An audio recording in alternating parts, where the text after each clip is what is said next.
If you saw my Final Mouse Ultralight Phantom review, you'll know that I wasn't exactly a fan of its size or shape. That got me thinking, maybe I would prefer a smaller mouse. After a week or two of using the Ultralight, I decided to put that theory to the test by picking up the Logitech G203. Just like last time, I'm not attempting to give a scientific or objective review here. Instead, I'm explaining my own experience with the mouse in a way that can hopefully help others understand what it's like and if it'll be a good fit for them. Before I go any further, I think it's important to break down the rather confusing Logitech product line. There are 4 different models that use this shape, including the one I'm reviewing. The first is the G Pro, which is this shape's debut. The only differences between it and the G203 that I'm reviewing are its better 3360 sensor and arguably worse braided cable.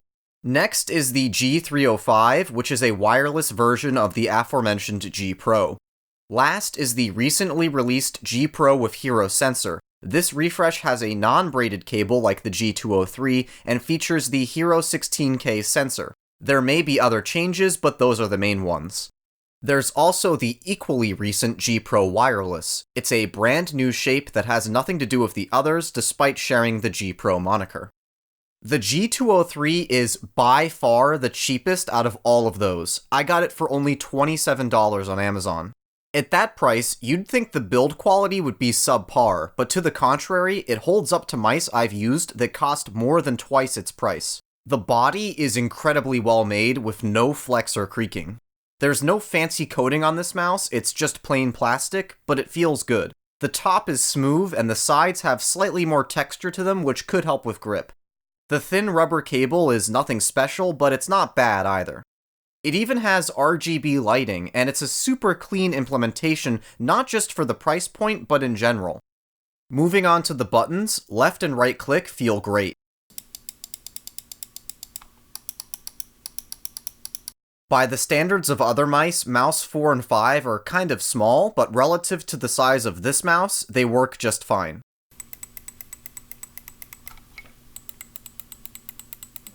The scroll wheel has well-defined steps that give it a tactile feel, but it's not to the point where scrolling in Windows is difficult.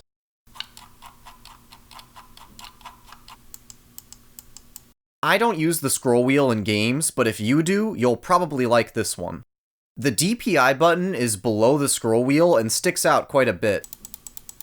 I found myself accidentally hitting it rather frequently, but thankfully it can be disabled or even bound to something else entirely with Logitech's software. On the bottom, there are 4 mouse feet at the corners and 1 around the sensor. I was initially concerned by their small size, but the mouse glides across my pad with ease.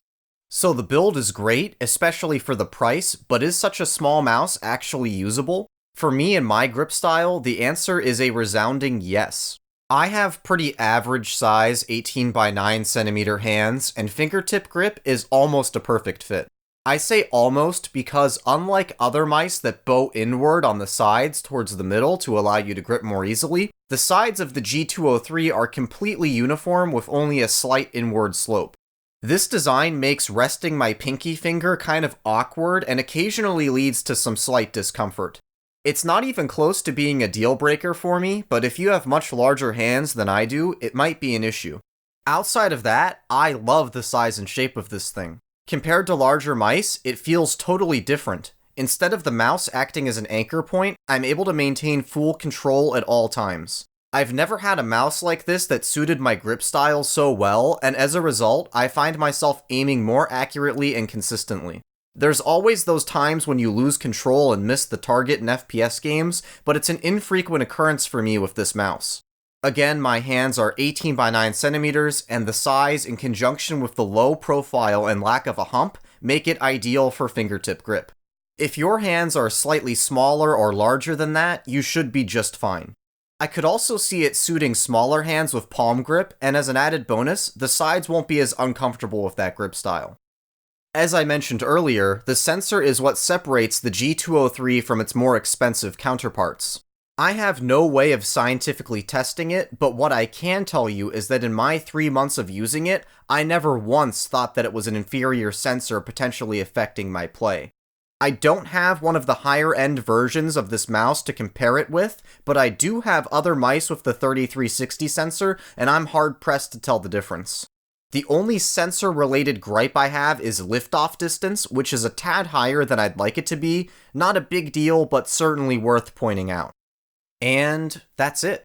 For $27, you're getting stellar build quality, good looks, and a sensor that, liftoff distance aside, tracks well enough that I can't tell the difference between it and the more expensive ones. It's difficult to imagine any other mouse under $30 coming even close to this, and you would definitely have a hard time finding something at that price from a reputable name like Logitech. The craziest part is that it's not just great for a cheap mouse, it's great in general. I have a Zoe, I have the Ultralight Phantom that people are paying upwards of $150 for, and yet I choose to use this $27 mouse. I don't think it's possible to give it any higher praise than that.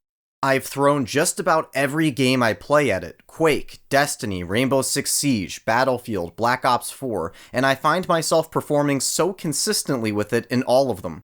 For those of you that use fingertip grip and have hands that aren't on the extreme side of either small or large, I highly recommend that you give the G203 a try.